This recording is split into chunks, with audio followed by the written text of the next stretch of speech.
अंतर असू दे किंवा ट्विन्स असू दे, दोन नवरा हे मुलगा आणि मुलगी काय असेल ती, हे दोन वेगळे असणारे पहिलं ॲक्सेप्ट करा. बरोबर.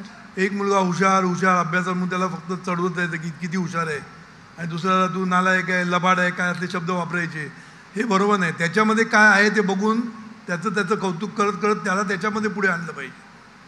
दोन मुलं नेहमी वेगळीच असतात आईची, एक नसतातच. म्हणून आपण म्हणतो ना संस्कार देऊन सुद्धा ते वेगळे. कारण संस्कार द्यायचे म्हणजे आहे ते नर्चर करायचं आहे. झाड म्हणजे झाडाला आपण कसं नर्चरिंग करतो, म्हणजे काय, त्याला पाणी देतो, हे घेतो, त्यांनी झाड वाढतं ना, तसं मुलाला नर्चरिंग करायला लागतं, म्हणजे त्याला खत पाणी घालायला लागतं. मग आता एकच खत पाणी दोघांना चालणार नाही ना, कुठलं खत कोणाला पाहिजे ठरवायला पाहिजे ना. म्हणून कोण त्याचं टॅलेंट काय आहे त्याच्यामुळे त्याला खत घातली पाहिजे.